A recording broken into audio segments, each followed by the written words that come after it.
रील्सवर होणारा लाईकचा पाऊस पाहिल्यानंतर तो स्वतःला हिरोपेक्षा कमी समजत नव्हता.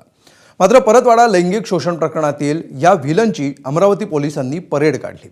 तुरुंगाची हवा खाल्ल्यानंतर आणि पोलिसांचा पाहुणचार घेतल्यानंतर अयान अहमदची काय अवस्था झाली आहे पाहूया आमचे प्रतिनिधी प्रणय निर्बाण यांचा हा स्पेशल रिपोर्ट.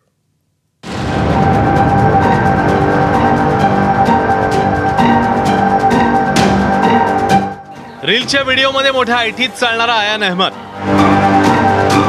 आणि त्याच अयान अहमदची आताची चाल बघा.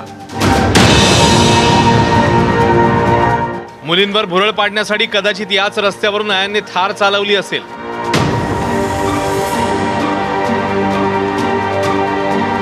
आणि आता त्याच रस्त्यावरून अमरावतीच्या परतवाडा पोलिसांनी अयानची परेड काढली आहे. रील बनवताना अयानचा कॉन्फिडन्स एखाद्या सिनेमातल्या हिरोपेक्षा कमी नसायचा.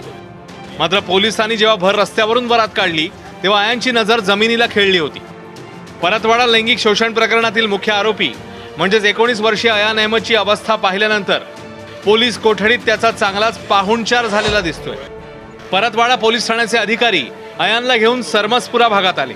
एका अर्धवट बांधलेल्या घरासमोर ही परेड थांबली. घराचं दार ठोठावण्यात आलं.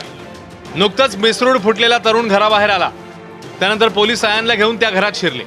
अयानच्या मोबाईलमध्ये अनेक मुलींसोबतचे अश्लील व्हिडिओ सापडले होते. तो मोबाईल अयानने ज्या मुलाला विकला त्या मुलासमोर अयानची चौकशी करण्यात आली आहे. परतवाडा पोलीस जे पुरावे आहे ते पुरावे गोळा करण्यासाठी आता अयानला घेऊन अचलपूरमध्ये आलेली आहे.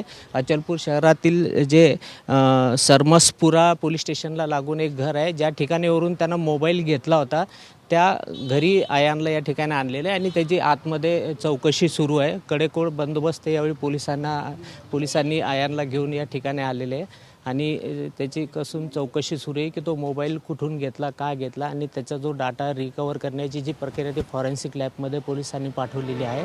सरमसपुरा भागातील चौकशी पूर्ण झाल्यानंतर अयानची रवानगी पुन्हा परतवाडा पोलीस ठाण्यातल्या कोठडीत करण्यात आली आहे. आभासी जगातला हिरो बनता बनता आपण खऱ्याखुऱ्या आयुष्यातला व्हिलन झालोय याची 19 वर्षीय अयानला आता तरी उपरती झाली असेल का? प्रणय निर्बाण, ABP माझा, अमरावती. ABP माझा, उघडा डोळे बघा नीट.